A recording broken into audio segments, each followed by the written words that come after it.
Alors, tout d'abord, ce soir, je souhaite vous présenter officiellement Madame Yolande Luciani. Si tu peux te lever, Yolande, pardon, voilà, merci, qui rejoint le groupe majoritaire et qui assiste donc ce soir à son premier conseil municipal en tant qu'élu.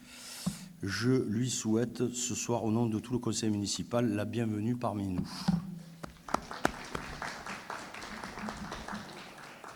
Alors, on y reviendra sur les prochaines délibérations, mais en effet, en décembre dernier, M. Patrick Côté-Moine m'informait par courrier qu'il démissionnait de son poste de 5e adjoint et conseiller municipal. Et je vais vous lire donc sa lettre de démission pour être transparent. Je me vois contraint pour des raisons personnelles de démissionner de mon poste de 5e adjoint au maire et de conseiller municipal à la mairie de Cuers. Dans l'attente de votre accord écrit, veuillez agréer, Monsieur le Préfet, mes salutations distinguées. Le préfet a validé cette démission. Ça faisait déjà plus d'un an et demi, que nous échangeons avec Patrick Côté-Moine sur la difficulté qu'il avait à concilier sa carrière professionnelle et sa fonction d'élu. C'est donc tout naturellement que j'ai pris acte de sa décision, bien sûr, et je lui souhaite le meilleur pour son avenir en tant qu'artiste et une réussite pour son nouveau spectacle. Je ne sais pas si vous le suivez sur les réseaux sociaux, il a créé un nouveau spectacle qui lui prend beaucoup de temps et en entraînement aussi, parce que ce qu'il fait, c'est assez sport quand même. Et il va aller même le jouer au Canada. Donc, voilà. Donc, bonne chance et bonne réussite à PCM, comme on l'appelait et comme on l'appelle encore, parce que vous vous doutez bien que je suis toujours en contact avec lui. On va passer à l'appel des membres. Madame Luciani. Bonsoir. Monsieur Moutet. Présent. Monsieur Cabri. Présent. Madame Martedu.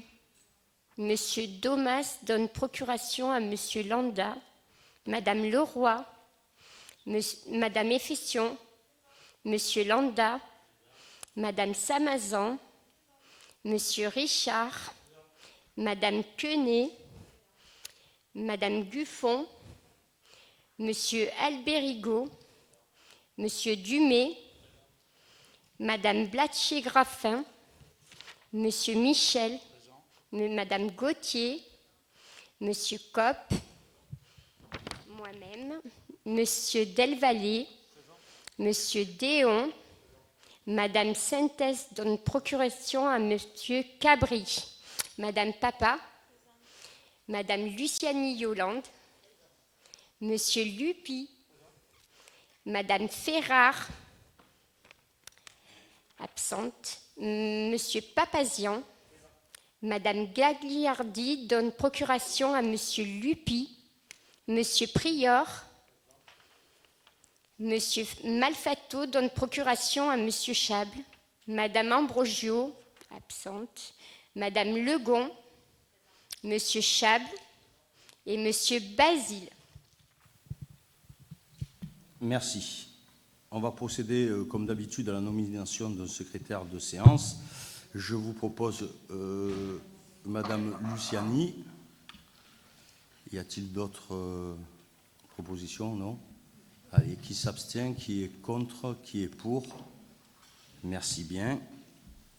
Comme d'habitude, je vais vous faire deux communiqués. Le 17 janvier dernier, j'ai été destinataire de l'état des lieux et des statistiques des demandeurs d'emploi transmis par France Travail pour 2023. Et j'ai pu constater une nette amélioration sur notre territoire. En effet, en 2022, il y avait 950 demandeurs d'emploi. Il n'était plus que 780 en 2022, donc un différentiel de 170 en moins. On peut se réjouir de ce résultat. C'est la dynamique économique de notre territoire qui explique en partie ces bons résultats. Grâce à la bonne volonté des entreprises implantées et qui vont encore s'implanter sur Cuers, Grâce au dynamisme de l'association QRS Entreprendre, grâce au travail entrepris par le Bureau municipal de l'emploi, et je félicite Laura Civita, elle n'est pas là, mais elle fait un travail remarquable, et elle collabore au quotidien avec nos partenaires institutionnels et France Travail, bien sûr, pour offrir un accompagnement individualisé aux QRSois qui sont en recherche d'emploi. Bien sûr, nous allons poursuivre notre travail et continuer nos efforts. Et d'ailleurs, je vous donne rendez-vous le 19 mars, ici même, pour la seconde édition de notre forum de l'emploi qui s'appelle QRS s'active. Ce forum, l'année dernière, avait reçu la visite quand même de 800 personnes. C'est quand même pas négligeable. Ma deuxième communication sera sur le chantier de l'école Jean Jaurès. Je vous fais un point sur l'état d'avancement des travaux du groupe Jean Jaurès, qui, je vous le rappelle, a commencé en août 2023 et qui se poursuit selon l'échéancier prévu initialement. En gros, nous n'avons pas de retard sur ce chantier et tout se passe pour le mieux. Je suis allé mardi à la réunion de chantier, j'ai pu monter sur les planchers qui sont coulés et c'est vrai que ça fait une très très grande plateforme pour l'instant. Voilà, pour les communiquer. On va passer à l'approbation du procès-verbal de la séance du 14 décembre 2023. Y a-t-il des observations? Non, on va passer au vote. Qui est pour? Unanimité, je vous en remercie. Les décisions du maire, Madame Valérie Luciani. Autorisation de signature d'une convention tripartite passée avec la commune, le département du Var et le collège Sainte-Marthe. 27. Demande d'aide financière au département du Var dans le cadre de la construction du nouveau groupe scolaire Jean Jaurès. 30. Demande d'aide financière de la région Sud au titre du dispositif Promouvoir la musique, les festivals et manifestations culturelles sur les territoires, soutenir les équipements, festivals et manifestations culturelles dans le cadre de l'aménagement de l'espace scénique. 01. Liste des marchés passés au titre de la période du 29 novembre 2023 au 23 janvier 2024. Merci. Merci, Madame Luciani. Alors, Madame Luciani et Madame Luciani ne sont pas parentes, je tiens à le signaler, parce qu'on m'a posé la question aujourd'hui. Et voilà. Allez, élection d'un nouvel adjoint au maire. C'est la première délibération. Alors, j'informe le conseil municipal de la démission de M. Patrick Cotémoine, de son poste de 5e adjoint et de son mandat de conseiller municipal par courrier en date du 18 décembre 2023. Cette démission a été acceptée par le préfet par courrier en date du 29 décembre 2023 et reçue en mairie le 4 janvier 2024. Par ailleurs, l'article L. 2122-7-2 du CGCT, dans sa rédaction issue de la loi numéro 2019-1461 du 27 décembre 2019, relative à l'engagement dans la vie locale et à la proximité de l'action publique, a renforcé l'obligation des parités dans les communes de plus de 1000 habitants. Le premier alinéa de cet article prévoit que dans les communes de 1000 habitants et plus, la liste est composée alternativement d'un candidat de chaque sexe. Par ailleurs, le dernier alinéa précise que, quand il y a lieu, en cas de vacance, de désigner un ou plusieurs adjoints, ceux-ci sont choisis parmi les conseillers de même sexe que ceux auxquels ils sont appelés à succéder. Le conseil municipal peut décider qu'ils occupent dans l'ordre du tableau le même rang que les élus qui occupaient précédemment le poste devenu vacant. Pour procéder au remplacement de M. Cotémoine et en application à l'article L. 2122-2 du CGCT, Monsieur le maire, moi-même, dois recueillir le consentement de l'Assemblée quant au fait de pouvoir à ce poste. En outre, et en vertu des dispositions combinées des articles L. 2122-10 et R. 2121-3 du CGCT, l'ordre du tableau des adjoints est déterminé par l'ordre de nomination et entre adjoints élus sur la même liste par l'ordre de présentation sur la liste, sous réserve du cas où le conseil municipal déciderait que ce nouvel adjoint occupe dans l'ordre du tableau le même rang que l'élu qui a occupé précédemment le poste devenu vacant. L'élection d'un adjoint se déroule au scrutin uninominal.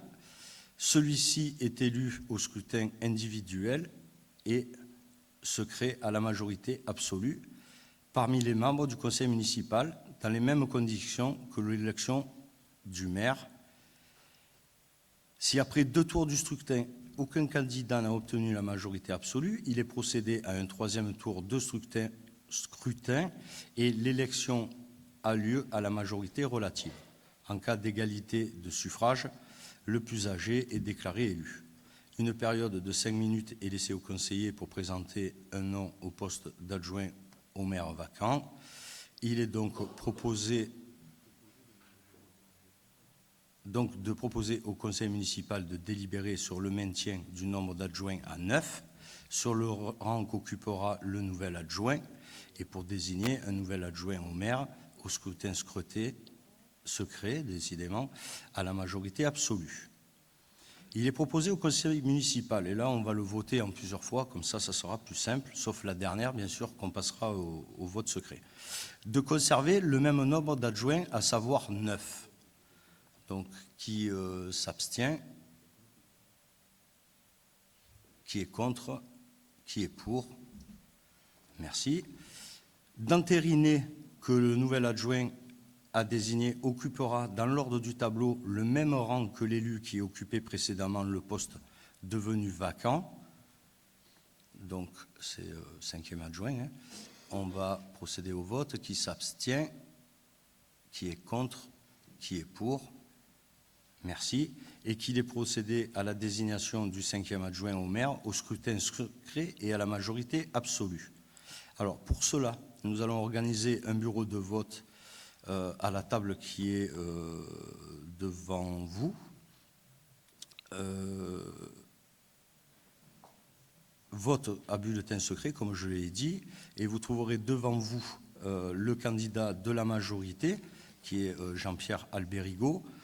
Pour en avoir discuté avec les 2 groupes d'opposition, apparemment, si ça n'a pas changé, vous n'avez pas de candidat, c'est bien ça? Jean-Claude? Ah, pardon. Il y a trop de Jean-Claude dans la liste. Jean-Claude Albérigo, donc. Monsieur Chable, c'est toujours... D'accord. Monsieur Lupi? D'accord. Donc, vous avez un bulletin avec écrit Jean-Claude Albérigo, une feuille blanche et une enveloppe. À l'appel de votre nom, vous disposez, si vous voulez, d'un isoloir, on a mis, et vous venez voter au bureau constitué. Pour constituer ce bureau, nous avons besoin d'un secrétaire et de 2 assesseurs. En secrétaire, je propose Madame Luciani et comme assesseur, Monsieur Cabri. Et le groupe qui est le plus représentatif, c'est le groupe de Monsieur Lupi. Si vous avez quelqu'un à proposer, c'est volontiers. Allez. Donc, ouais. Allez, donc Madame Valérie Luciani. Oui, maintenant, il faut que je dise le prénom parce que... Logiquement, vous devez avoir les listes.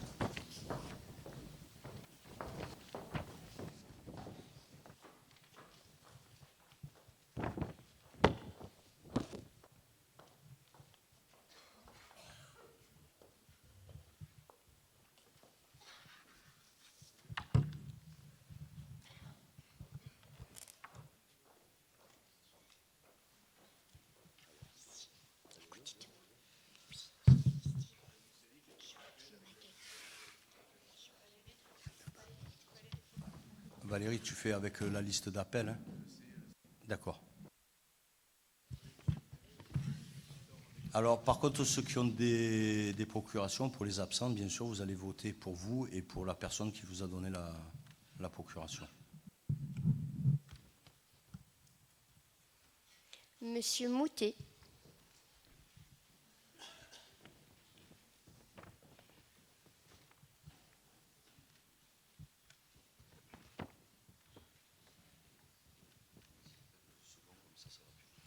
Monsieur Cabri. Monsieur Cabri, vous votez aussi pour Madame Sintès. Madame Martedu.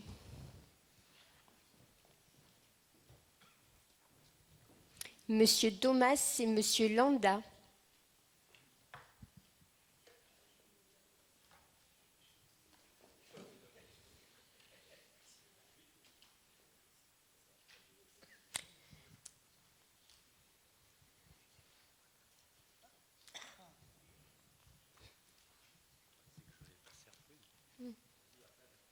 Madame Leroy. Vous votez aussi pour vous, Monsieur Landa? En même temps? Très bien.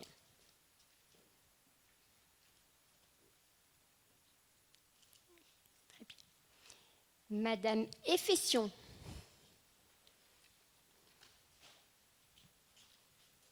Madame Samazan.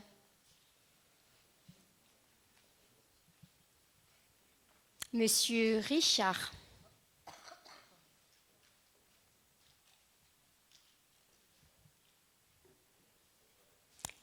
Madame Quenet.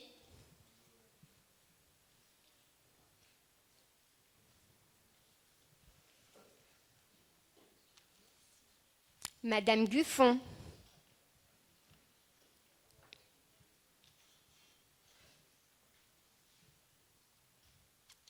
Monsieur Albérigo.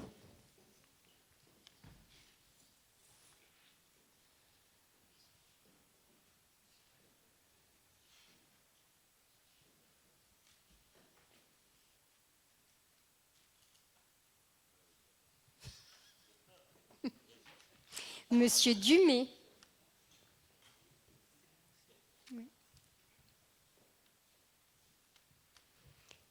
Madame Blattier-Graffin.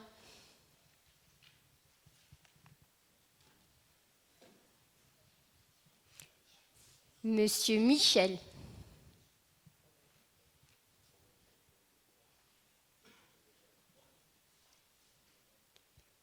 Madame Gauthier.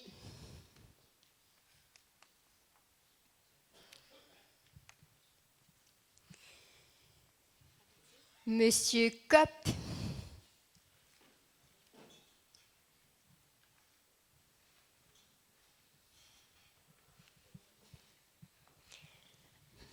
Moi-même. Monsieur Delvalle.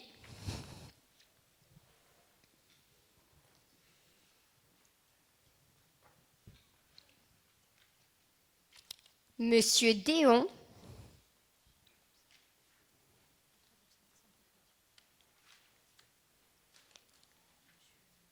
Madame Sintès a voté par Monsieur Cabri.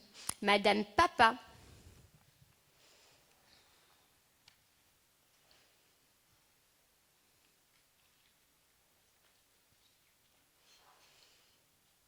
Et Madame Luciani.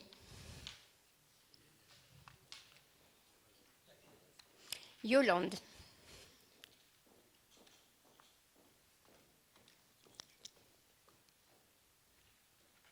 Monsieur Lupi. Je vote aussi pour Mme Gagliardi. Oui, tout à fait. Madame Ferrard étant absente, Monsieur Papazian.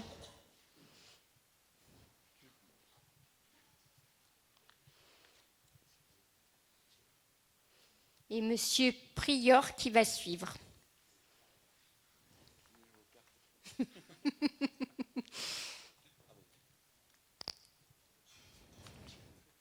Monsieur Malfato, c'est Monsieur Chable qui va voter pour Monsieur Malfato.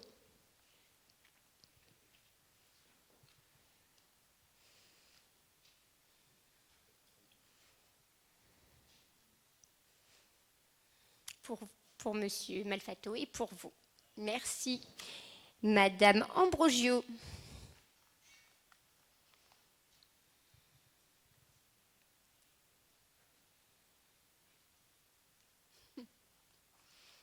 Merci. Madame Legon. Et Monsieur Basile étant absent.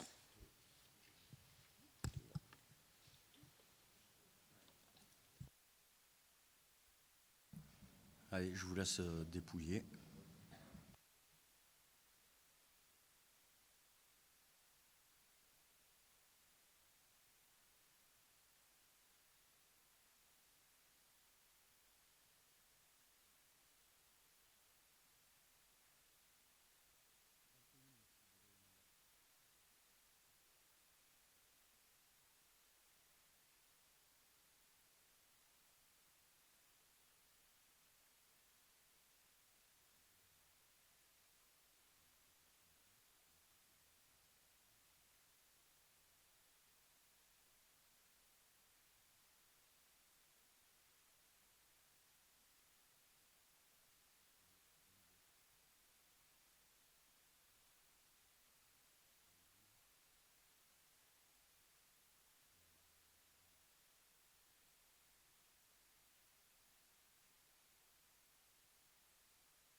Monsieur Albérigo. Monsieur Albérigo.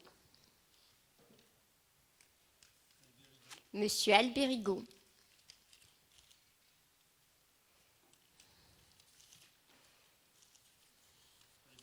Monsieur Albérigo. Monsieur Albérigo.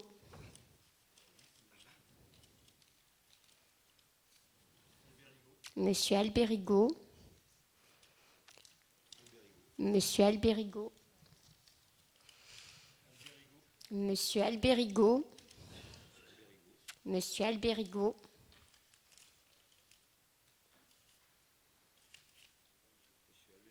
Monsieur Albérigo. Monsieur Albérigo. C'est petit. Abstention. Monsieur Albérigo.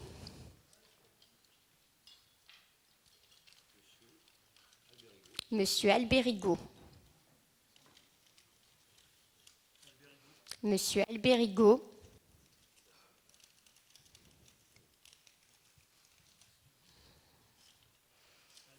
Monsieur Albérigo.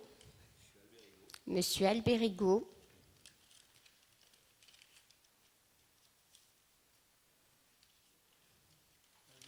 Monsieur Albérigo.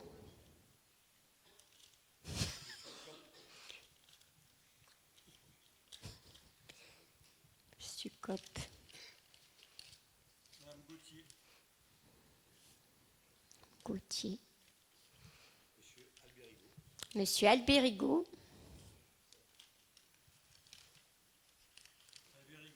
Monsieur Albérigo. Monsieur Albérigo. Monsieur Albérigo. Monsieur Albérigo.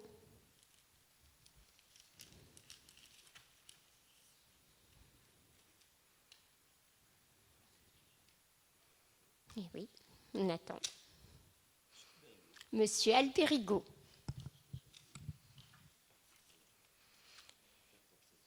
Il y a eu 4 abstentions.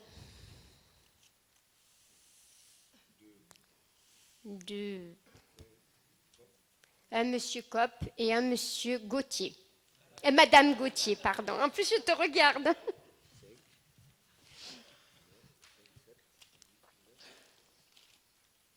6, 12, 13, 14.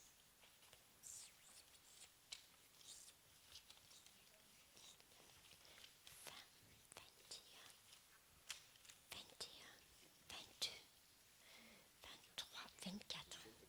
24, c'est ça. C'est ce que j'ai compté. 9, 30. Ah, il en manque un alors. Non, il en manque un.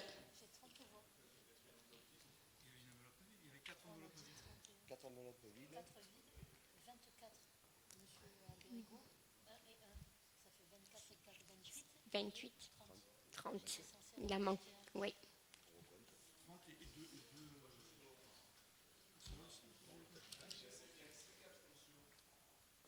Il y a 5 abstentions, moi j'en ai compté que 4. Il y en a 5 ? 4. Il y a 4 abstentions.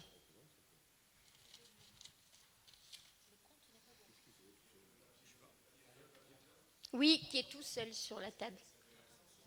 Ah oui, oui, il est là.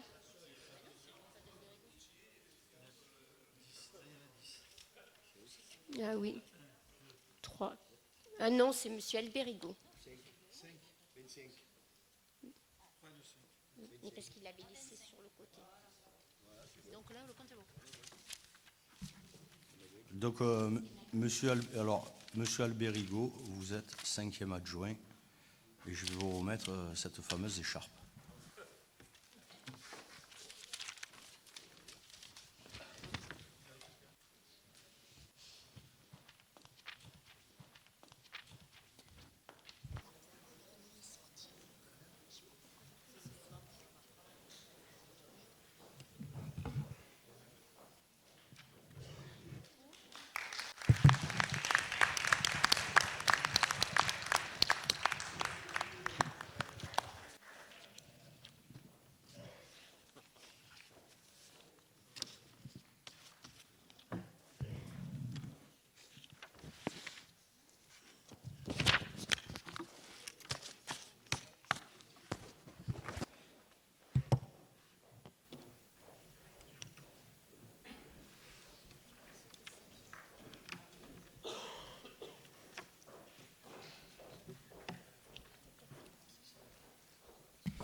Alors, la délibération suivante.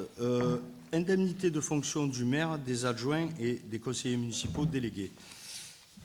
Je vous rappelle quand même que l'enveloppe par rapport à l'élection de 2020 ne change pas. On est toujours sur le même montant. J'informe l'Assemblée que l'article L.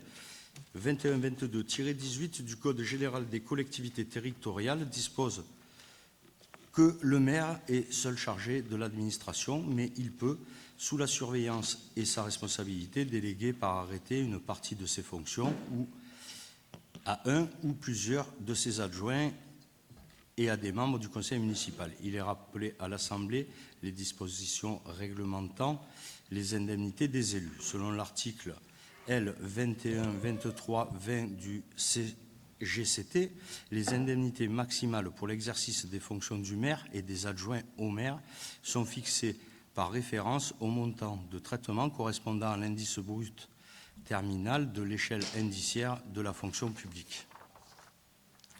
Considérant que la commune, à compter du 1er janvier 2020, avait une population totale s'élevant à 11 557 habitants, l'article L. 2123-23 du CGCT dispose que l'indemnité maximale pour l'exercice effectif des fonctions du maire dans les communes de 10 000 habitants à 19 999 habitants est calculée sur la base de 65% de l'indice brut terminal de l'échelle indiciaire de la fonction publique. L'article L. 2123-24 du CGCT dispose que l'indemnité maximale pour l'exercice effectif des fonctions d'adjoint au maire dans les communes de 10 000 habitants jusqu'à 19 999 habitants est calculée sur la base de 27,50% de l'indice brut terminal de l'échelle indiciaire de la fonction publique. Il est précisé que les indemnités d'un conseiller municipal délégué doivent être comprises dans l'enveloppe budgétaire allouée aux maires et aux adjoints, conformément à l'article L. 2123-24-1 du CGCT. Selon l'article L. 2123-22 du CGCT, le conseil municipal peut voter une majoration d'indemnité de fonction de 15% au titre de communes qui avait la qualité de chef-lieu de canton avant la modification des limites territoriales des cantons prévues en application de la loi numéro 2013-403 du 17 mai 2013, dans les limites prévues par l'article L. 2123-23 par l'article L. 2123-24 et par les 2 et 3 de l'article L. 2123-24-1 du CGCT.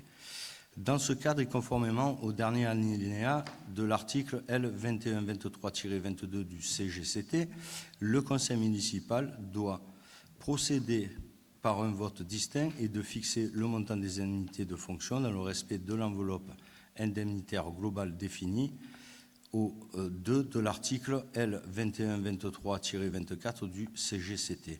Il doit ensuite, par un autre vote, se prononcer sur les majorations attribuées à certaines catégories de collectivités, celles-ci pouvant être appliquées uniquement sur le montant des indemnités octroyées aux maires, aux adjoints et aux conseillers municipaux délégués après répartition de l'enveloppe.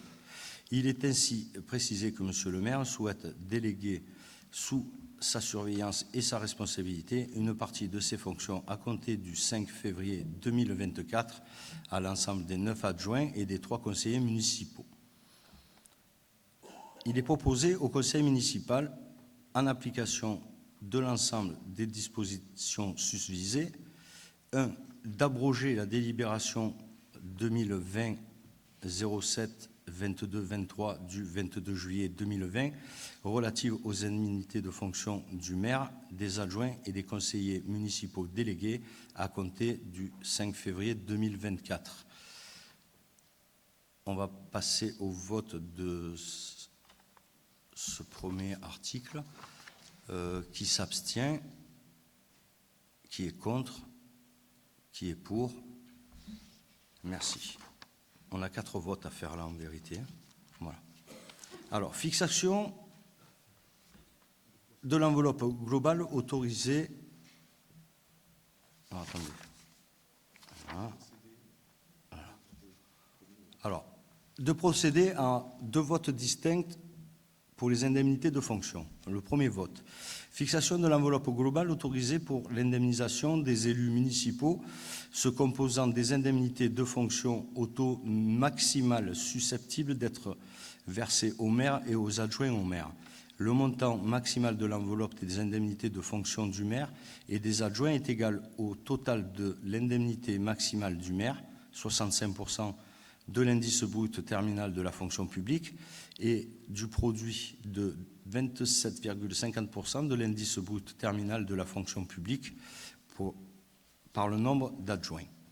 Indice brut terminal de la fonction publique au 1er janvier 2024, 4 110,52 €. Enveloppe brute mensuelle du maire, donc ça fait 4 110,52 € multiplié par 65%, 2 671,84 €. L'enveloppe brute mensuelle des adjoints, 4 110,52 € multiplié par les 27% et demi, et multiplié par 9, ce qui nous donne 10 173,51 €, soit un total de l'enveloppe maximale de 12 845,35 €. Il est rappelé que conformément à l'article 3 de la loi 2015-366 du 1er mars 2015, l'indemnité du maire est de droit et sans débat fixée au maximum. L'article 92 deuxième de la loi numéro 2019-1461 du 27 décembre 2019 a maintenu ces règles. L'indemnité de fonction de M. le maire est donc fixée au taux réglementaire de 65% de l'indice brut total de la fonction publique à compter du 5 janvier 2024. Répartition de l'enveloppe globale autorisée et fixation des taux relatifs aux indemnités selon les modalités suivantes. 9 adjoints à compter du 5 février 2024, 24% de l'indice brut terminal de la fonction publique. 3 conseillers municipaux délégués à compter du 5 février 2024, 10% de l'indice brut terminal de la fonction publique. Le tableau annexé à la délibération précise la répartition individuelle entre les élus concernés. Donc, on va passer au vote. Qui s'abstient? Qui est pour? Voilà. Allez, le second vote. En application de la majoration des 15% à laquelle la commune de Cuers est éligible, au titre de commune qui avait la qualité de chef-lieu de canton dans les limites prévues de l'article L. 2123-23 et par le 1 de l'article L. 2123-24 et par les 2 et 3 de l'article L. 2123-24-1 du CGCT, et sur les indemnités octroyées lors du premier vote aux maires, adjoints aux maires et conseillers municipaux délégués.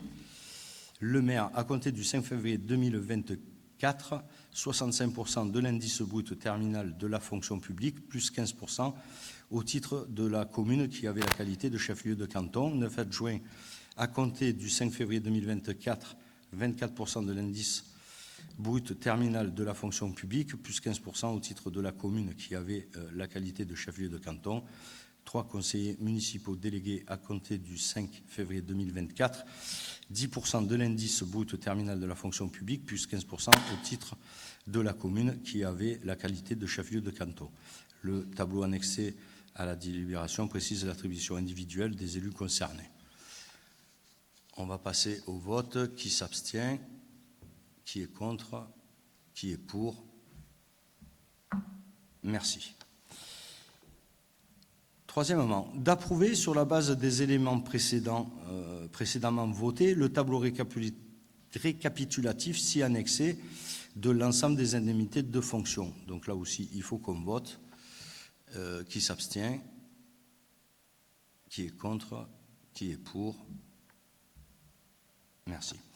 Il est dit que les indemnités de fonction seront payées mensuellement et automatiquement revalorisées en fonction de l'évolution de la valeur du point, de l'indice et de l'évolution de l'indice brut terminal de la fonction publique. Il est précisé qu'aucun élu n'est concerné par l'écrêtement de ces indemnités dans le cadre du respect de la prescription légale de plafond des rémunérations et des indemnités. Il est dit que les crédits nécessaires seront inscrits chaque année au chapitre 65, autres charges de gestion courante du budget. Voilà pour cette délibération. Et je vous annonce ce soir que M. Delvalle, qui avait la partie communication, aura aussi la délégation de la partie culturelle. Voilà. Je vais un petit peu boire parce que cette délibération elle donne soif.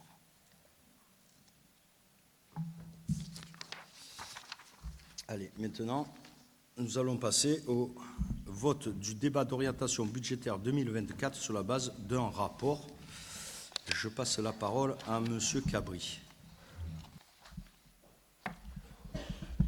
Vu le Code général des collectivités territoriales, vu les lois de février 1992 ou 2015, considérant que la commission Finances, Proximité, Sécurité, Famille et Loisirs a été consultée en date du 18 janvier 2024, donc Monsieur le maire invite le Conseil à tenir son débat d'orientation budgétaire en vue de l'élaboration du budget primitif 2024 et des budgets annexes 2024. Monsieur le maire, vous avez la parole. Alors, vous avez été destinataire du rapport d'orientation budgétaire 2024 et, comme vous le savez, pour les communes de 3500 habitants et plus, le maire présente au conseil municipal, dans un délai de 2 mois précédant l'examen du budget, un rapport sur les orientations budgétaires, les engagements pluriannuels envisagés, ainsi que sur la structure et la gestion de la dette. Ce rapport donne lieu à un débat au conseil municipal dans les conditions fixées par le règlement intérieur prévu à l'article L. 2121-8. Il est pris acte de ce débat par une délibération spécifique. En ce qui concerne l'environnement macroéconomique et les perspectives économiques de 2023. Les projections pour 2024 sont les suivantes. Le PIB n'augmenterait qu'à hauteur de 0,1% 8%, alors que Bercy escompte 1,4%. Le chômage augmentera un peu pour se situer à 7,9%, loin des objectifs présidentiels de 5%. Le déficit public est souhaité proche de 4,4% du PIB, mais la projection du PIB rend difficile le respect de ces objectifs. La dette serait à 110% du PIB. Le coefficient de revalorisation des bases fiscales des locaux d'habitation sera de plus 3,9% en 2024, après une progression forfaitaire des bases très dynamique de 7,1% en 2023. Notons que si l'inflation commence à baisser, elle reste élevée en 2023, 4,9% au lieu de 5,2% en France, au-dessus de celle de la zone euro qui est à plus de 2,4%. Elle se projette, selon le ministre des Finances, à 2,6% de hausse en 2024 par rapport à 2023. Les grandes dispositions de la loi de finances 2024 se résumeraient ainsi. Le projet de loi de finances 2024 s'inscrit, à l'instar de l'année précédente, dans l'ambition de redressement des comptes publics conformément à la loi de programmation des finances publiques 2023-2027. Par ailleurs, la DGF augmente de 220 millions d'euros pour 2024, enveloppe principalement centrée sur les dotations de péréquation qui se décompose en 100 millions d'euros pour la dotation de solidarité rurale, 90 sur la dotation de solidarité urbaine et 30 sur la dotation d'intercommunalité. Un fonds vert a été créé en 2023 sur la base de 2 milliards pour financer les investissements DCL en matière de transition écologique. En 2024, l'État va prolonger et renforcer ce dispositif. En ce qui concerne le contexte économique cuersois, nous prévoyons les reversements de Méditerranée Porte des Morts avec une attribution de compensation prévisionnelle de 973 000 euros comme en 2023. Le fonds de péréquation des ressources intercommunales et communales est estimé à 131 000 euros. Depuis 2023, la DSC est sanctuarisée à un montant de 1 244 000 par an. Dans le cadre du projet de territoire porté par MPM, 1,2 million d'euros est attendu cette année. Continuer à maîtriser l'endettement, 3,5 ans en 2024, le seuil de bonne gestion étant fixé par l'État entre 11 et 13 ans. Et bien sûr, de ne pas augmenter l'imposition locale. Donc les 3,9% que je vous parlais tout à l'heure, c'est bien sur la base. Les orientations budgétaires pour 2024 sont les suivantes. Malgré l'inflation, l'objectif est de maîtriser les charges de gestion courantes et la masse salariale tout en évitant l'effet ciseau, afin de dégager une capacité d'autofinancement capable de rembourser les dettes des mandatures précédentes et de financer le programme d'investissement dont la ville a besoin. Je vous remercie. Je passe la parole maintenant à M. Cabri. Moi. Vous entendez là, c'est bon? Charge à caractère général au niveau du section fonctionnement, chapitre 11. La ville se mobilise et poursuit fortement son engagement pour ses écoles et la jeunesse cuersoise. En l'instar des 2 précédentes années, l'augmentation des dépenses du chapitre 11 est essentiellement liée à l'augmentation des prestations périscolaires, temps méridien, animation jeunesse que nous avons demandé à notre prestataire de Haut-Delva. Cette augmentation est due également à nos différents contrats de service, coût de l'énergie, à nos frais de maintenance, à l'entretien de nos voiries et de l'éclairage public. À ces coûts de gestion courante se rajoutent les coûts induits en fonctionnement par l'opération Jean Jaurès, entre autres les déménagements et tout ce qu'il y a eu autour. C'est une année encore particulière au regard des tensions sur le prix. Ainsi, il convient de distinguer les postes qui augmentent par le contexte et ceux qui n'ont pas nos actions, pour l'essentiel. Fourniture des petits équipements, ça a augmenté de 35,22%. Nos contrats ont augmenté de 28,06%. Donc, quand je vous ai parlé de l'ODEL, c'est l'affermissement de la tranche optionnelle 1, accueil périscolaire agréé des écoles maternelles et primaires, élémentaires publiques, accueil du matin avant la classe et accueil du soir. Et de la tranche optionnelle numéro 2, accueil périscolaire agréé de la pause méridienne sur les écoles maternelles, élémentaires et primaires publiques. Il y a eu aussi il y aura encore les frais de déménagement de l'école Jean Jaurès, pour revenir à Jean Jaurès qui sera fini, et aussi la poursuite de notre marché de performance énergétique. Nos assurances multirisques ont augmenté aussi de 25%. L'entretien et réparation des voiries a augmenté de 6,97%. Les frais d'études et recherches essentielles consacrés à notre démarche de ville basse, température, l'été, dont le schéma directeur territorial du vivant, 25 000 euros financés à 50%, et le diagnostic santé des planètes à 16 000 euros.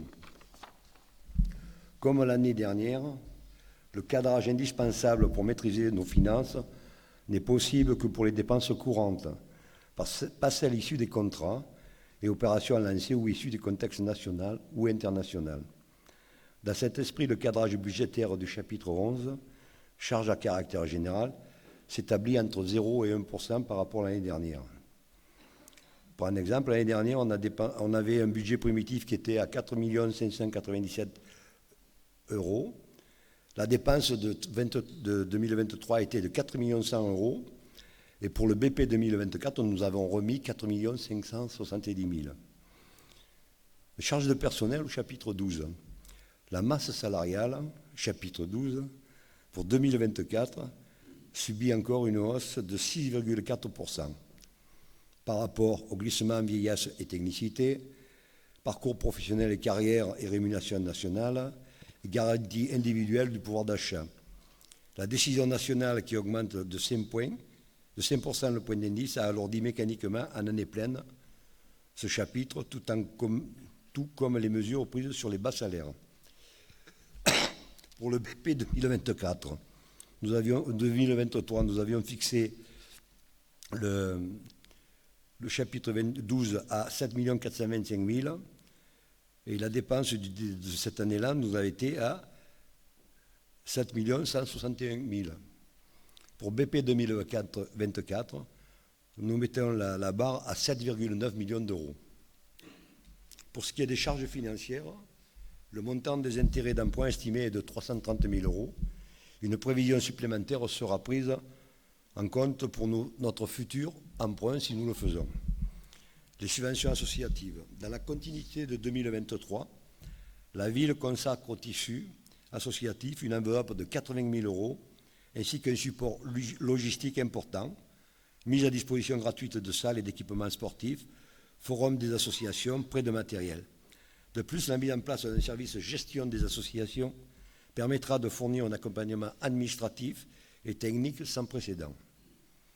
La subvention versée au Centre communal d'action sociale pour 2024 est proposée à hauteur de 600 000 euros. En 2023, nous avions versé un montant de 750 000 euros. Au regard des résultats du budget du CCAS, un réajustement a été opéré pour cette année. Pour le prélèvement au titre de l'article 55 de la loi SRU, suite au non-respect des plans triennaux des années 2020, la mise en carence de la ville suppose que soit prévue une enveloppe de 400 000 euros afin de prendre en charge les pénalités et leur majoration. C'est ça, c'est pour le pourcentage d'habitat logement. En section de fonctionnement, recettes. On est en prudence sur les produits, des services et des domaines. L'impact du contexte incertain pour un montant de 320 000 euros. La baisse par rapport au BP 2023 est due à la reprise du service périscolaire et l'arrêt des conventions de mise à disposition du personnel et matériel auprès du CCMP pour la gestion des déchets et du tourisme. Pas d'augmentation d'impôts.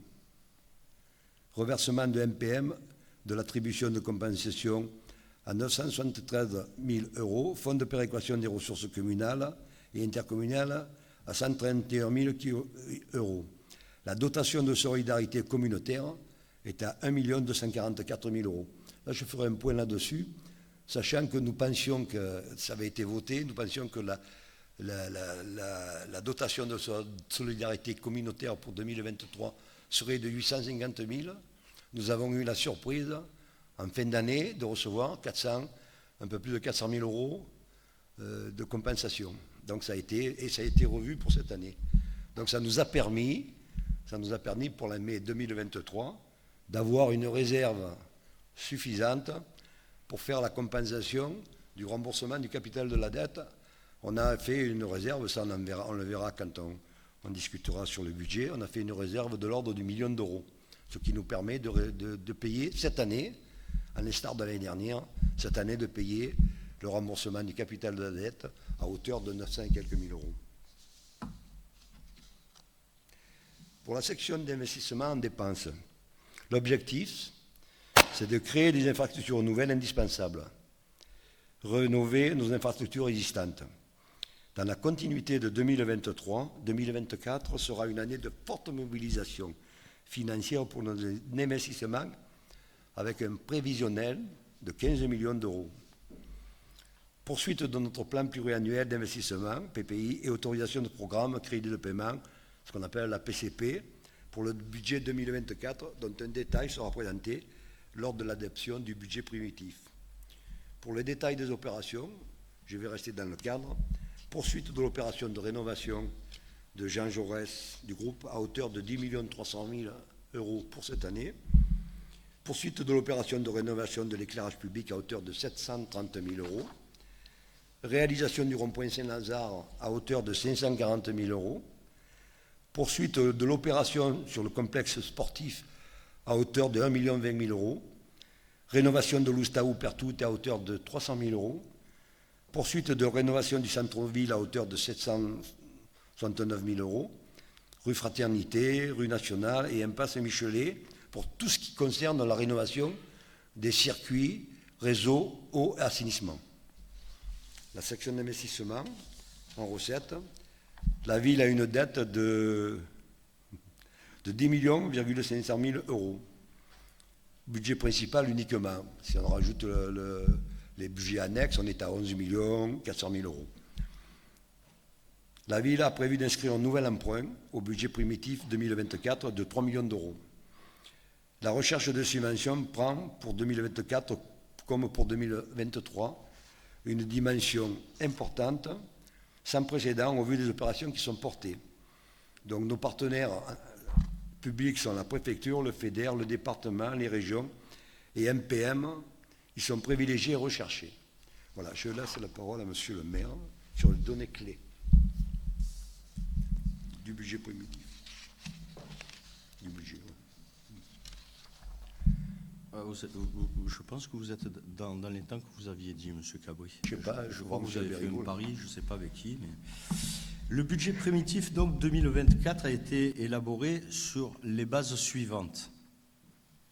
Maîtrise des charges générales de fonctionnement des services avec la prise en compte de l'inflation, avec un cadrage budgétaire entre 0 et 1% d'augmentation par rapport au BP 2023. Augmentation des dépenses de personnel contenue avec une évolution de 6,4%. Estimation prudente des recettes réelles de fonctionnement à hauteur de 15 millions d'euros. Recherche de financement externe, subventions versées et emprunts. Programme d'équipement à hauteur de 15 millions d'euros. Et comme on vous l'a signalé, et j'aime bien à me le répéter, pas d'augmentation des taux d'impôt locaux, je précise bien. Ainsi, en grande masse, le budget 2024 devrait s'équilibrer autour de sections de fonctionnement 23 millions d'euros et en section d'investissement à 19 millions d'euros.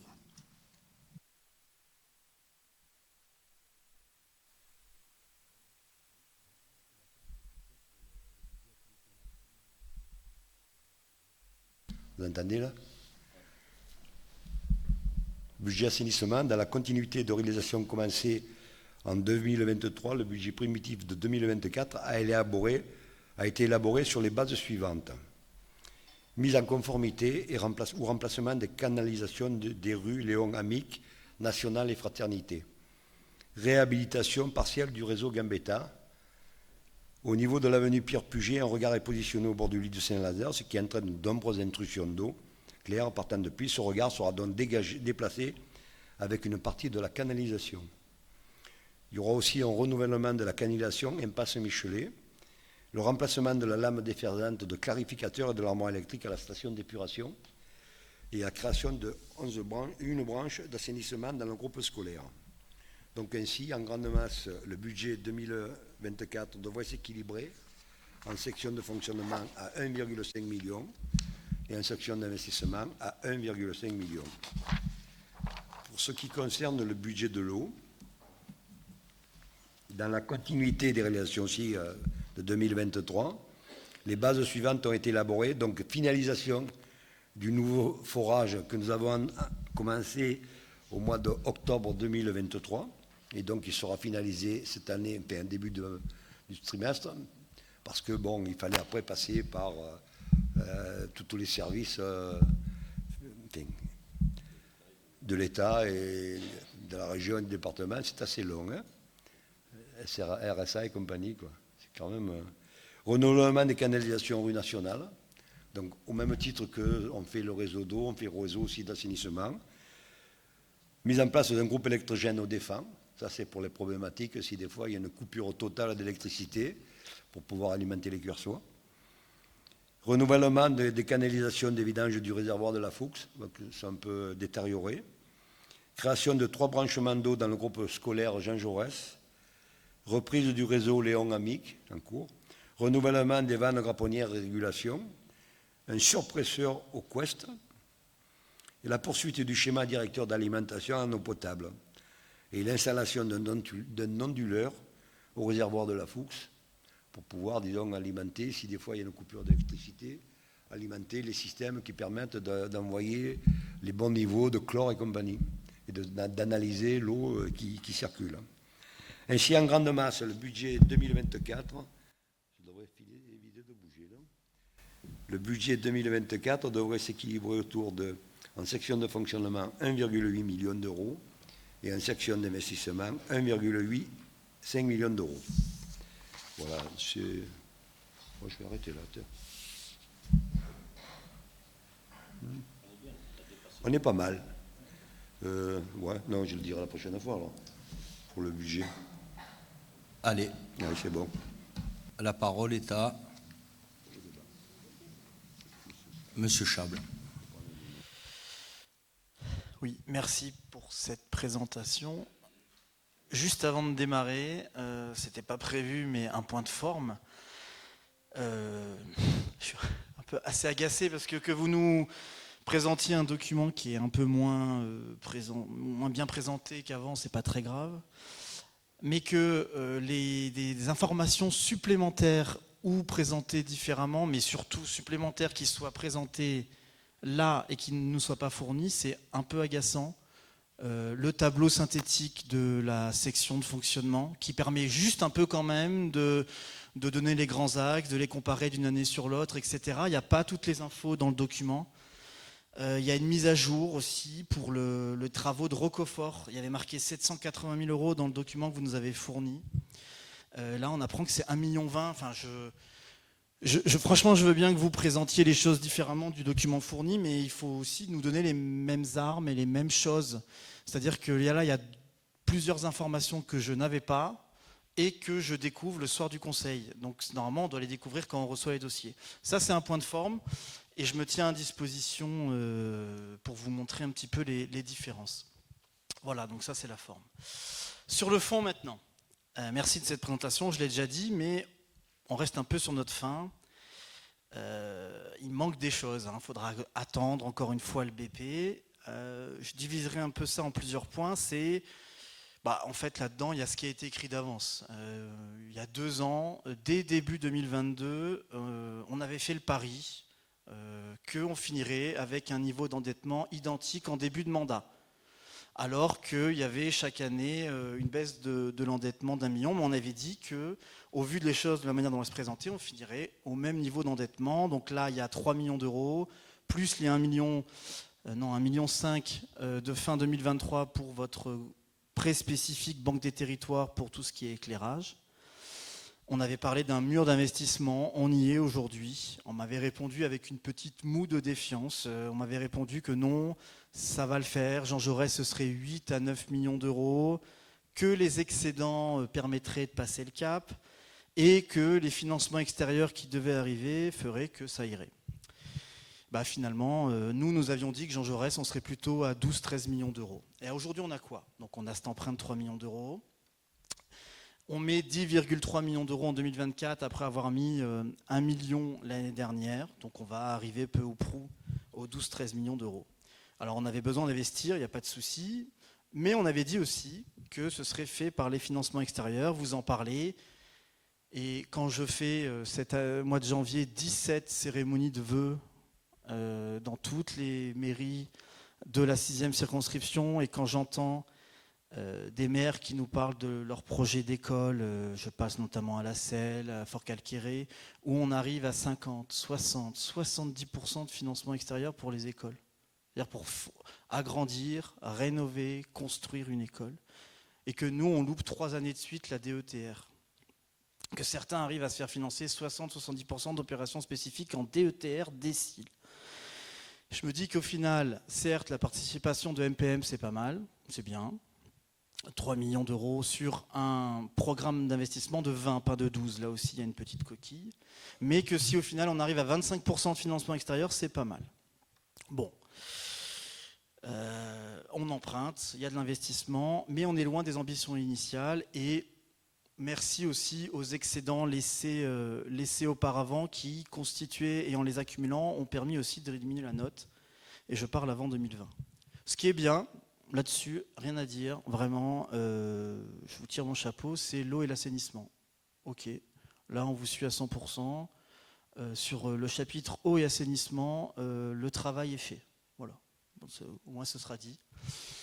Et pour un peu faire une note un peu moins positive, il y a ce à quoi nous ne croyons pas. Moi je ne crois pas à votre cadrage des charges générales, des charges à caractère général. Vous disiez entre 0 et 1%.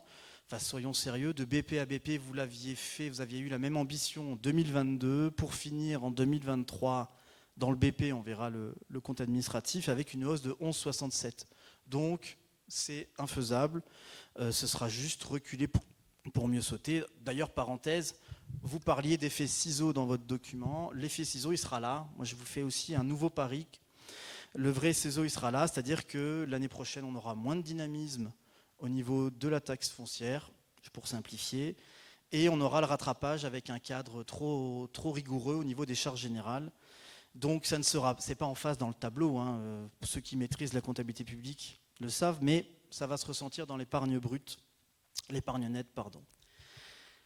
Ce à quoi nous ne croyons pas, c'est et c'est un petit peu, on s'arrête, on reprend le start and stop, on a arrêté les travaux de l'Oustao parce qu'on n'avait pas le budget pour finir. Là, on reprend cette année. On sent que c'est un peu tendu à cause de ce fameux mur d'investissement. Donc, bon, le CCAS, on diminue de 100 ou 150 000, mais je parie que l'année prochaine, on fera un rattrapage. Donc, ça, il y a un peu des vases communicants qui se font. Et pour conclure, ce qui manque. Voilà, ce qui manque. Moi, ce qu'il aurait fallu que l'on parle dans ce document, c'est, enfin, les orientations. Je veux bien qu'on parle d'orientation, mais il faut tout nous donner. On n'a aucune ambition sur une estimation pour l'encours de la dette. Je veux dire, on s'apprête à faire un emprunt qui représente 25% du volume de notre dette, après l'avoir diminué, ça je veux bien y consentir. On s'apprête à faire cet emprunt-là et on a juste un prudent, on fera des prévisions pour les annuités. Non, enfin, il fallait un petit peu nous présenter une anticipation, parce que là on a un tableau d'annuité de la dette qui est forcément favorable, mais il n'y a pas ce nouvel emprunt qui est pris en compte.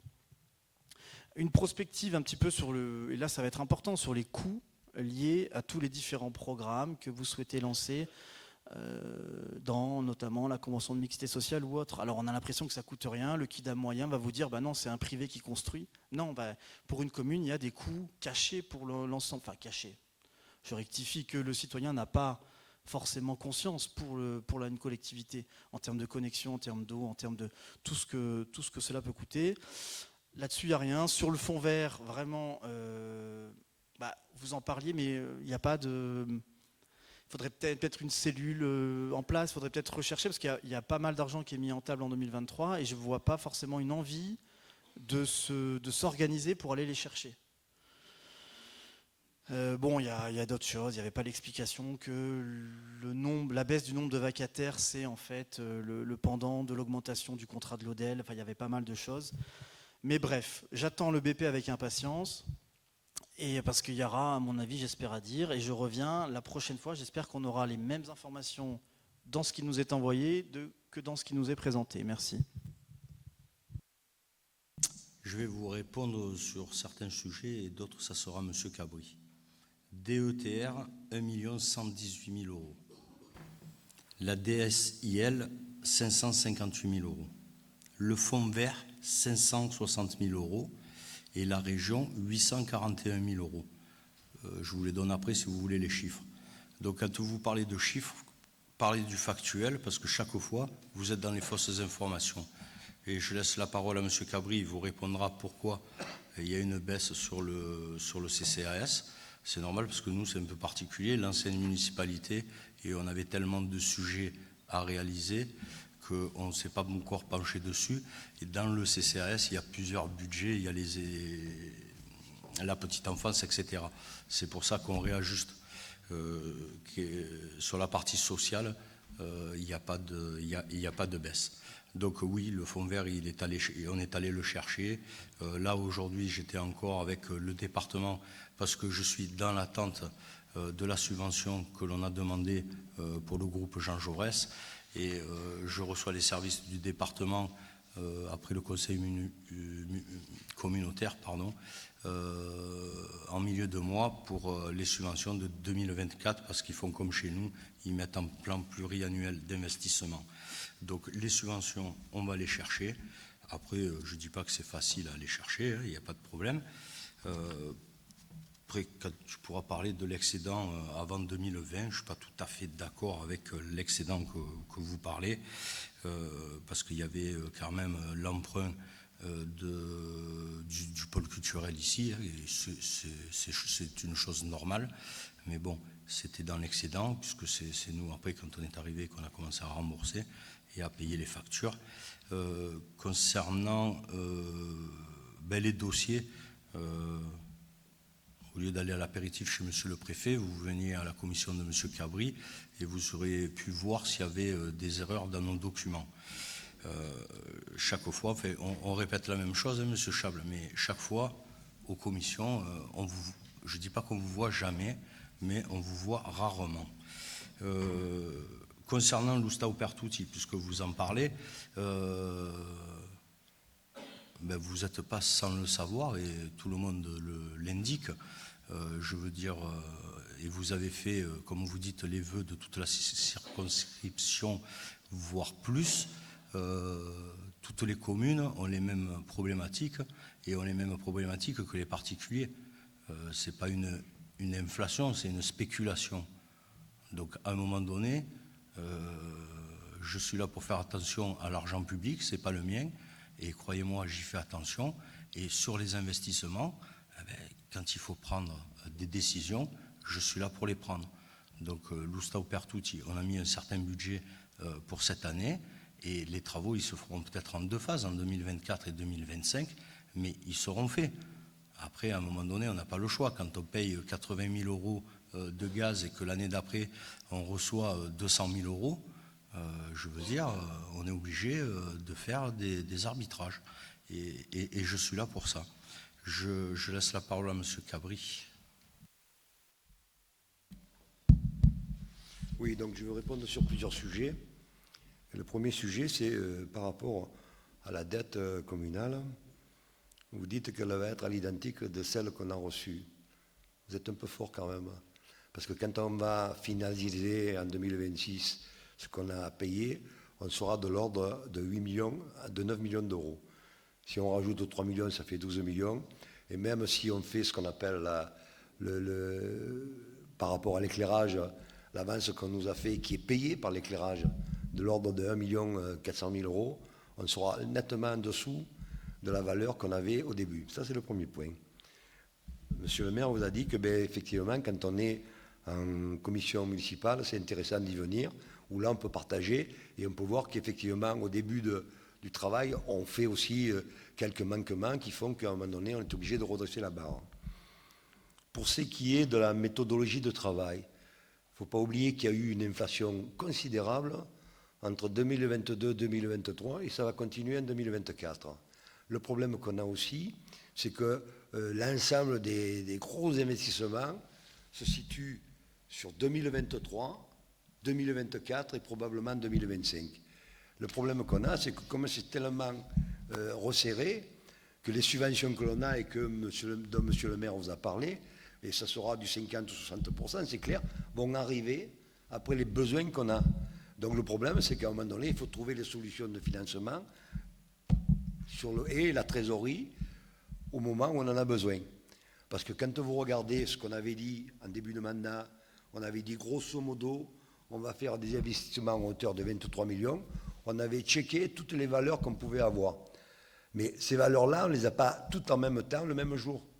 Or là, ça a été tellement resserré qu'à un moment donné, il a fallu réfléchir comment est la méthode.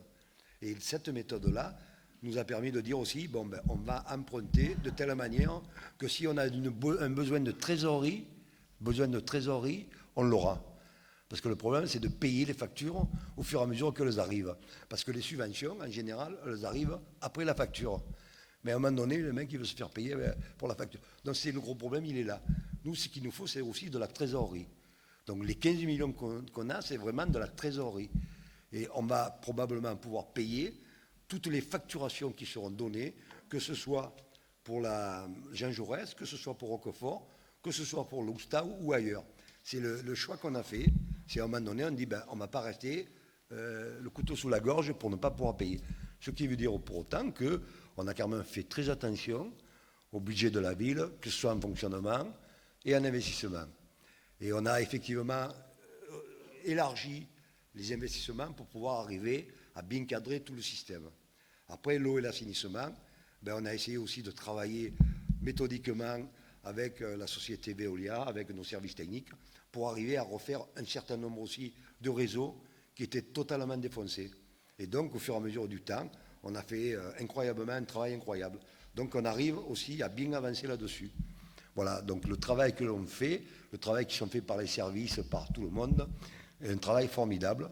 C'est vrai que ça ne fait pas plaisir à tout le monde, parce que resserrer les finances, c'est pas facile. Mais à un moment donné, il faut faire des choix, et on les a fait. C'est comme ça. Voilà. Ah ouais, pour en revenir à ce que vous disiez, M. Cabri, ce qu'il faut penser, j'aime pas le rappeler, mais on récupère une commune dans un immobilisme total, je veux dire. Il a fallu repasser, alors déjà remettre l'administration comme on voulait qu'elle travaille, et ça a été fait en temps record, puisque ça a pris que 18 mois, et je trouve que c'est quand même pour une restructuration d'une commune avec 200 employés. Merci, monsieur le DGS. Voilà, c'est un record. Et après, comme vous l'a signalé monsieur Cabri, toujours pareil, il a fallu se donner les outils pour passer les marchés, on ne les avait pas. Donc ça prend encore du temps. Et l'investissement, il ne se fait pas sur les 6 années, il se fait sur les 3 années. Donc ce n'est pas la même donne non plus. Voilà. Y a-t-il d'autres questions, observations? Une courte réponse. Vous annoncez des chiffres de subvention, c'est très bien, mais soit elles sont à l'état de demande et vous ne les avez pas mises, soit elles sont accordées et vous ne les avez pas mises non plus. Donc, comment voulez-vous qu'on puisse échanger sur les mêmes bases si vous n'avez pas fourni les informations? Ça, c'est la première chose. La deuxième chose, oui, vous avez conclu, M. Cabri, sur l'eau et l'assainissement, mais moi, il n'y a pas de... Je l'ai dit, sur l'eau et l'assainissement, il y a strictement aucun problème. On se donne rendez-vous en 2026 pour l'endettement. Moi, je maintiens mon pari. Mais bon, voilà. Vous avez quelque part un petit peu accréditer la thèse du mur d'investissement dont je parlais il y a 2 ans. Je parle pas, je vous attaque pas sur le fait vous n'avez pas assez de trésorerie, etc. Enfin, je sais assez bien comment fonctionne un compte municipal pour pas vous dire non. C'est plus sur sur d'autres choses, sur la recherche de financement extérieur et autres. Mais encore une fois, les informations que vous avez communiquées, moi je suis intéressé, mais j'ai vu des demandes passer à la région et autres. Mais si vous ne nous fournissez pas les informations comme quoi on a tant, et qu'ensuite vous arrivez en conseil pour dire ah bah vous tenez-vous à la page, non, je suis désolé. Et pardon, mais concernant la participation aux commissions municipales, vous n'auriez pas pu présenter un document avant l'envoi des dossiers qui soit différent de l'envoi des dossiers pour ensuite revenir sur la présentation correcte. Et puis, quelque part, tant mieux qu'on en parle maintenant, parce que juste si on pouvait mettre toutes les informations financières sur le site de la ville pour que les gens puissent les consulter aussi, ce serait pas mal. Parce que le dernier truc à jour, c'est le BP 2021. Voilà. Alors, pour vous répondre gentiment, tu veux répondre? Ouais, gentiment. Vas-y, après, je vais. Je vous rappelle que le site, il vient d'être mis en place depuis le 1er septembre, ouais, et qu'il y a beaucoup d'informations à rentrer dedans. Donc on en a rentré pas mal. Certes, peut-être il en manque, mais bon, ça reste transparent, quoi, hein, je veux dire. Et quand vous me parlez des subventions, etc., elles sont dans les restes à réaliser qui sont notifiés. Voilà. Monsieur Lupi, avez-vous quelque chose à dire afin que nous clôturions ce débat? Merci. Ah, Monsieur Cabri, encore un petit mot à dire, pardon. Je vous rappelle quand même qu'il y a une commission des finances le 8 février 2024 et que là, effectivement, nous aborderons le budget primitif en fonctionnement et en investissement, ainsi que le budget de l'eau et de l'assainissement. C'est peut-être là qu'il faut peut-être venir pour discuter de l'ensemble des détails que nous aurons dans ce budget primitif. C'est intéressant. Et puis après, comment on peut faire? Comment? Oui, mais comme vous me l'avez fait une fois, vous pouvez venir me voir, il n'y a pas de souci. Hein. Et je vous donne les éléments dont vous avez besoin. Voilà, c'est tout.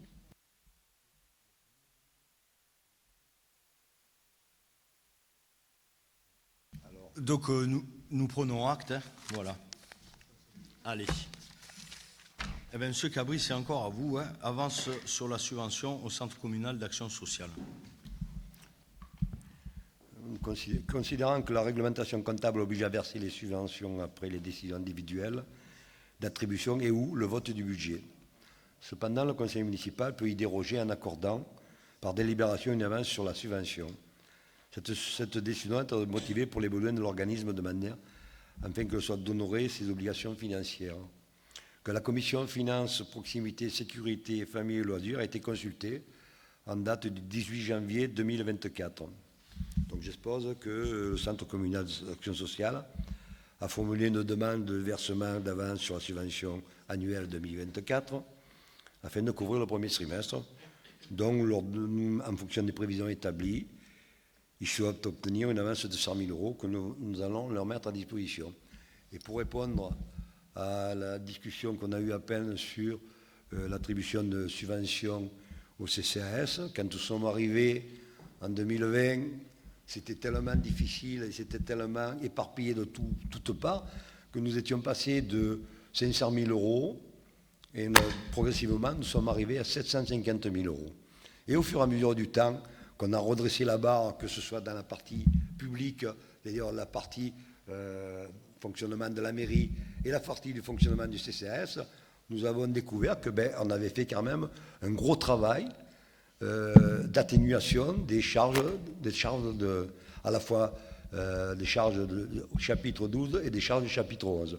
Donc, à ce moment-là, il est arrivé tellement d'excédents qu'à un moment donné, on a dit, bon, cette année, on va quand même diminuer la voilure. Il n'empêche que si l'année prochaine, la CCAS a encore besoin d'un peu plus, on leur donnera ce qu'il faut. Voilà, c'est tout. Non, mais en ce qui concerne la partie vraiment sociale, il n'y a pas de changement. Après, il y a les crèches dedans. C'est pour ça que ça pollue un petit peu le système. Voilà. Allez, alors là, on en était où, du coup, sur la subvention au CCAS? Il faut la voter. Y a-t-il des questions, pardon? Qui s'abstient? Qui est contre? Qui est pour? Unanimité, je vous en remercie. Allez, monsieur Jean-Claude Albérigo va nous raconter une histoire sur l'identification des zones d'accélération pour l'implantation d'installations terrestres de production d'énergie renouvelable sur le territoire cuersois. Merci Léa. Bon, une fois n'est pas coutume, je vais vous citer le courrier du préfet du Var. Ça changera. Non, ça définit le fait qu'il dit que le gouvernement conduit une politique d'accélération du développement des énergies renouvelables, que le département de Var est en situation de forte dépendance énergétique, puisqu'on couvre à peu près 14% de la consommation départementale et que l'objectif de 2030, très ambitieux, serait de 40% au niveau d'énergie. Et on note par ailleurs que les besoins en électricité vont être en forte croissance ces prochaines années du fait de la décarbonisation, j'ai du mal avec ça, de notre industrie, de notre mobilité, des modes de chauffage. Donc pour répondre à cette priorité, le gouvernement a promu la loi portant sur l'accélération de la production d'énergie renouvelable, qui est censé organiser un début de planification du développement des énergies renouvelables sur le territoire et qui, en l'occurrence, oblige chaque commune à définir des zones dites prioritaires pour le développement de ces énergies. Donc voilà, après, je dirais que par ailleurs, ça correspond à la volonté de la ville de Cuers de s'engager dans le développement durable et la réduction des énergies fossiles au profit des énergies renouvelables. Nous avons bien sûr à ce propos consulté la commission de développement et d'aménagement du territoire, ainsi d'ailleurs que la commission extra-municipale. Et suite à ça, je peux vous présenter aujourd'hui les zones qu'on a identifiées comme zones d'accélération pour l'implantation d'installations terrestres de production d'énergie renouvelable. Donc, par ailleurs, il y a une consultation du public en janvier autour des projets de ces zones-là. Je précise aussi qu'on a travaillé avec l'agence d'urbanisme qui nous a aidés au niveau du département et que nous avons essayé de coordonner le travail au niveau de la communauté de communes Méditerranée Porte des Morts. C'était c'est l'aide qu'on a eue là-dessus. Donc maintenant, je vais vous présenter ces zones-là. Ce n'est pas très long, mais il faut procéder énergie par énergie. Et il y a des cartes qui vous ont été fournies par type d'énergie. Donc la carte, là, les zones, je les ai. Je peux avoir la carte numéro 1. Bon, c'est un peu... voilà. Donc on regarde pour le moment uniquement les centrales. Le premier point était les centrales photovoltaïques au sol. Là, on n'a qu'un projet centrale photovoltaïque au sol qui est plus qu'une zone prioritaire puisque le permis de construire a été déposé. C'est la carrière du puits, l'ancienne décharge. Voilà. C'est ce qui figure en orange sur la carte à peu près. Bon, ça c'était...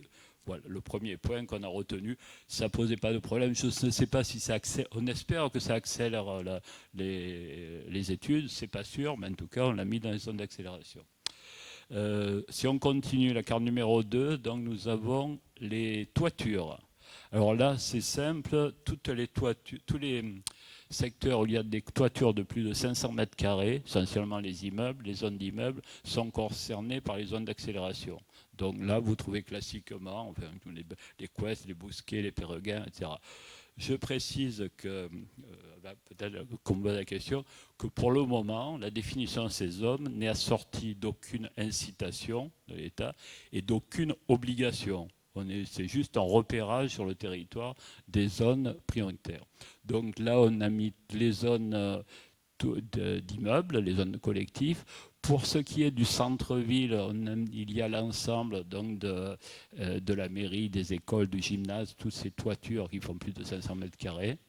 Et puis il y a toute la zone que vous voyez en bas, les quartiers des défunts, hein, toute la zone des défunts de la zone industrielle, qui est aussi concernée en tant que locaux industriels. On est bien sur les toitures, hein, le photovoltaïque sur toiture. Voilà pour la carte numéro 2. La carte numéro 3, elle concerne les parkings. Alors là, c'est assorti, je ne sais pas si vous avez suivi, mais on a une quasi-obligation à partir de 2025 pour les parkings les plus importants de faire au moins 50% de couverture en ombrière photovoltaïque. Et donc on a repéré, on en a levé parce qu'il y avait un peu des erreurs dans la carte qui nous a été fournie, mais on a mis les grands parkings, grosso modo, qui sont concernés par ces zones prioritaires. Voilà, on va balayer vite. Pour le reste, solaire thermique, c'est en fait la même chose que pour le solaire photovoltaïque, ce sont les mêmes zones. Hein. Grosso modo, le photovoltaïque, on fait de l'électricité à partir du solaire. Et la deuxième, on utilise les panneaux solaires pour chauffer des bâtiments, etc. Mais c'est les mêmes zones qui sont concernées a priori. Donc voilà, j'en suis à la carte. Alors on va revenir à la carte numéro 1, je crois. Je me rappelle bien, oui, puisque la biomasse, pour nous, c'est quand même reste très théorique, chauffage au bois, et des déchets, les conduits de chaleur. Ce sont les zones d'habitat collectif également, les zones de concentration de population qui figurent. Honnêtement, je ne crois pas qu'il y ait des opérateurs qui nous fassent des projets concernant la biomasse. Mais on ne sait pas. Enfin, il fallait qu'on le note. Et puis, j'ai enfin la méthanisation. Et la méthanisation, c'est toujours... La méthanisation, elle est simple, c'est la zone d'activité, c'est la station d'épuration, puisque la seule méthanisation qu'on peut faire, c'est les bouts de station d'épuration, on peut faire du méthane à part. Donc toutes les zones, les stations d'épuration sont censées être des zones de développement pour la méthanisation. Ce n'est pas prouvé que ça se fera. Voilà, j'ai essayé d'être bref là-dessus. Il est évident que sur l'énergie éolienne, on n'a pas retenu de site sur l'éolien. Ce qui nous aide bien, c'est que quand on met toutes les zones d'exclusion, c'est-à-dire les zones de l'aérodrome, les sites classés comme le site des bars, tout ça, de toute façon, on n'a pratiquement pas de zone qui serait favorable à l'éolien. Ça nous ôte une épine du pied là-dessus. Et puis également, on n'a pas retenu la géothermie qui est très particulière. On peut en parler pour les gens qui le souhaitent, mais on n'a pas de site privilégié pour ça. Voilà, donc en fonction de ça, il vous est proposé, vous avez les cartes, vous avez présenté énergie par énergie. Il est proposé d'approuver comme zone d'accélération des énergies renouvelables les zones qui figurent en annexe et en carte 1, 2, 3, 4, d'autoriser la transmission, parce qu'en fait tout cela va remonter au département, puis à la région, puis voilà, chacun va dire son mot et voir si c'est compatible. Et également, nous aurons une délibération du conseil communautaire aussi de l'EPCI sur ce rôle. Et puis donc, à terme, quand le département, enfin, tout aura été validé, il faudra bien inclure ces zones-là dans le PLU, hein, déterminer ces zones-là dans le PLU.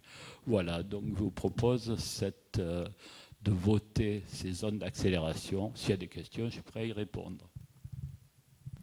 Monsieur Chable. Oui. Merci, Monsieur Albirigo. Je vois que je suis assez content de voir qu'on partage le même amour pour l'éolien, puisque vous vous sentiez soulagé qu'on n'ait pas à mettre de zone. Je suis très heureux de voir qu'on partage. Ce sera peut-être le seul truc sur lequel on sera d'accord. Voilà. Il faut démarrer quelque chose. Mais sur QRS en tout cas. Hein, bon, voilà. Donc c'est toujours. Il y a un début d'histoire d'amour là. Je suis d'accord, mais pas ici. Mais c'est très bien. Non, franchement, ça aurait été. Il n'y aurait pas eu le solaire thermique. Franchement, on aurait voté contre. Et même le photovoltaïque sur toiture ou parking. Vous savez que moi, le photovoltaïque au sol, je suis résolument contre. Sur toiture et parking, pourquoi pas. Mais même là, j'en viens à me demander si c'est vraiment utile, parce que de toute façon, les projets sont de moins en moins... C'est de plus en plus compliqué de le faire en autoconsommation. Et la voie principale, c'est l'injection réseau.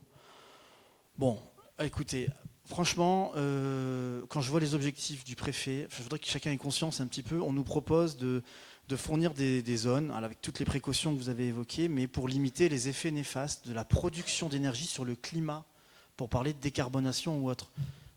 On a juste la deuxième électricité la plus décarbonée d'Europe. C'est-à-dire qu'on ne parle pas de renouvelables, je ne parle pas des panneaux solaires qui ne fonctionnent pas la nuit, des éoliennes qui tournent pas quand il y a du vent, quand il n'y a pas de vent. Je parle juste de bas carbone. C'est ça, le cœur du sujet, il est là. C'est pas est-ce qu'on a des panneaux solaires ou des éoliennes, c'est notre électricité produit-elle, émet-elle du CO2 ? Eh ben, on est parmi les champions d'Europe avec la Norvège qui a de l'hydro à fond. À l'heure actuelle, j'ai vérifié aujourd'hui, on a émis en une journée 6 fois moins de CO2 pour notre production électrique que l'Allemagne, qui a dépensé 400 milliards d'euros pour les renouvelables. Donc 90% de notre électricité est bas carbone. Donc le préfet vient nous voir, ça je vois à peu près le fonctionnement technocratique, hors sol, qui suit aveuglement une idéologie qui a tellement bien marché qu'elle met sur d'autres sujets les agriculteurs sur les routes, sur les autoroutes. Mais on vient nous dire il faut décarboner. On s'est déjà fait. Merci. Nos usages, on peut les décarboner. Il suffit juste de choisir la bonne source d'énergie. On l'a fait avec des gens visionnaires il y a 40, 50 ans. Et je sais que certains d'entre vous ont travaillé dans cette filière. Donc c'est pas vous qui me direz le contraire. Donc non, voilà, vraiment, c'est plus une position de principe politique que vraiment, c'est pas contre vous, absolument pas. On vous a demandé quelque chose, vous l'avez fait. Mais non, nous, franchement, c'est abstention claire et nette parce qu'un truc qui est déjà fait, je ne vois pas l'intérêt de le faire. Merci, Monsieur Chable. Oui, là s'arrête notre amour partagé, parce que sur le solaire et sur les énergies renouvelables, on n'a pas tout à fait la même approche. C'est quand même aujourd'hui, on est dans les énergies les moins coûteuses, notamment le solaire, et celles qui sont le plus partagées au niveau du territoire. Donc, moi, je pense qu'effectivement, on peut se féliciter de réduire l'énergie fossile, qui reste encore très majoritaire, et d'utiliser tous les moyens, dont les énergies renouvelables, pour celui-là, à condition de le faire dans des bonnes conditions, c'est-à-dire d'éviter de le faire sur des zones naturelles, de le faire sur des zones agricoles et d'utiliser ce qui est urbanisé pour utiliser ce qui est quand même nos richesses, puisque le solaire, c'est la richesse qui est le plus partagée, et c'est quand même intéressant de pouvoir le valoriser. Entre parenthèses, ça peut rapporter un fait d'économiser l'énergie. Vous disiez sur l'autoconsommation, non, avec l'augmentation du prix de l'énergie, au contraire, l'autoconsommation redevient fort intéressante par rapport même à la vente, à la mise en réseau de l'énergie. Donc, je ne partage pas tout à fait ce point de vue, sachant qu'on le fait raisonnablement, c'est-à-dire en fonction des potentialités qu'a notre commune. Vous ne serez pas resté paxé longtemps. Pour information quand même, 3 semaines de consultation, aucune remarque. Voilà. On va passer au vote. Qui s'abstient, qui est contre, qui est pour. Je vous en remercie. Délibération suivante. C'est droit. Madame Marthe Du, donc, approbation d'une convention cadre de réservation des logements locatifs sociaux entre la commune et les bailleurs sociaux du territoire dans le cadre du passage à la gestion en flux des droits de réservation. Racontez-nous une histoire, Madame Marthe Du. Vous m'entendez? Tout le monde m'entend bien, merci. Bonjour à tout le monde, enfin bonsoir à tout le monde. Voilà, je vais faire une petite histoire. Je vais essayer d'être courte, de faire court. Monsieur Chable, vous partez? Ah non, d'accord. Voilà. Voilà, j'expose ce soir à l'Assemblée que la commune de Cuers compte 364 logements sociaux répartis entre différents bailleurs sociaux, Var Habitat, Grand Delta Habitat, la Société française Habitat économique CFHE, la SAGEM, le Logis familial varois et Prolet Azur.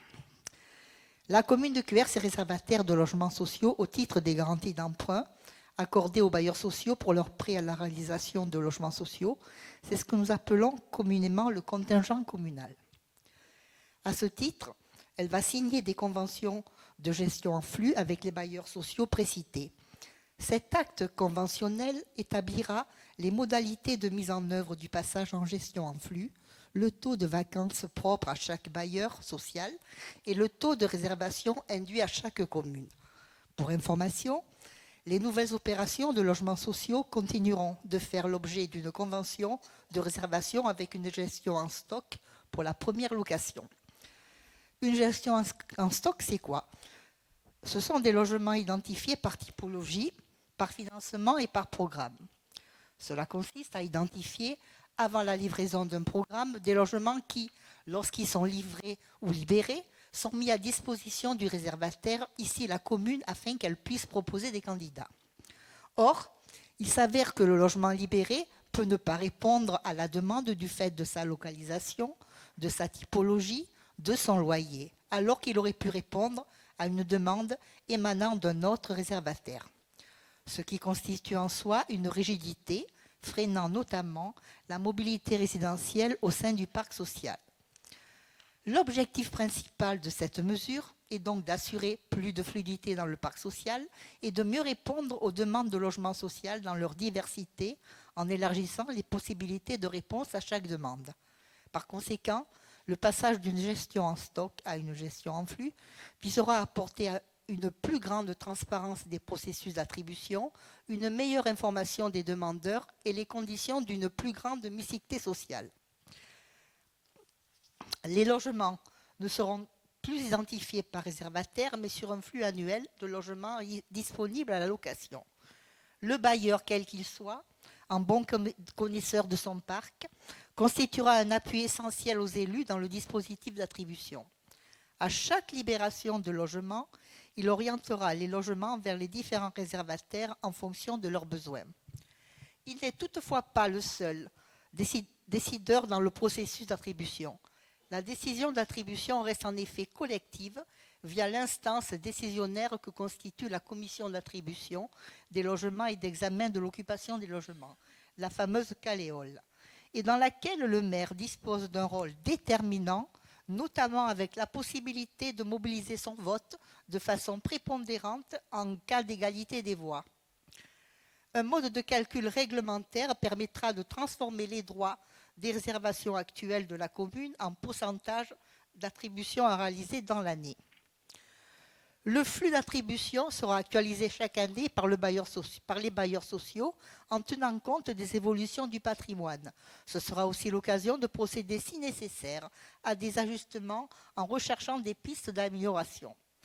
In fine, la gestion en flux ne modifiera en rien le rôle déterminant du maire dans tout le processus, mais nous offrira l'opportunité d'asseoir une relation bailleur-élu dans le cadre d'un dialogue continu et transparent. Nous ferons toujours le choix de désigner les candidats à l'attribution de manière directe aux bailleurs sociaux. Ce mode de gestion choisi correspondra à celui actuellement appliqué. Les bailleurs sociaux prendront en considération les demandes de logement émanant des QRSOA conformément au plafond de ressources à ne pas dépasser et à la composition du ménage, en sachant que certains demandeurs QRSOA ont élargi leurs demandes vers d'autres communes pour augmenter leurs chances d'obtenir un logement social sur le système national d'enregistrement, le SNE. Voilà. Alors, il est évident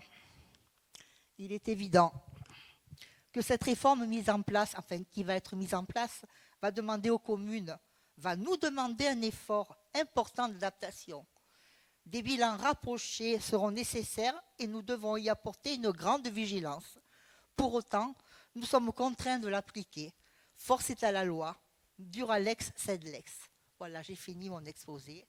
Alors, il est donc proposé au Conseil municipal ce soir d'adopter l'exposé qui précède, d'approuver le principe de passage en gestion en flux des droits de réservation des logements locatifs sociaux, d'autoriser Monsieur le maire ou son représentant à signer les conventions de réservation de logements et de gestion en flux dont le modèle est annexé ou tout document nécessaire à l'exécution de cette décision.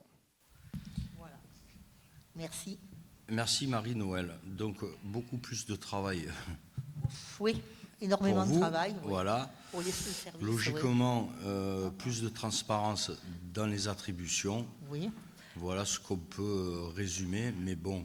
Et d'ailleurs, j'en ai un parfait exemple, pardon monsieur le maire de vous couper la parole.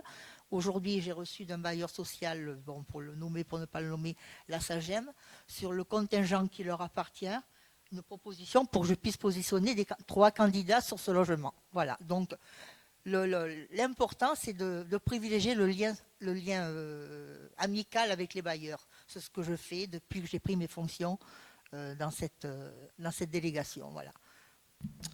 C'était Merci. difficile, mais il faut se battre. Et donc, je me bats, moi, à chaque fois. Je pense qu'il y en a beaucoup de personnes qui le savent, d'ailleurs.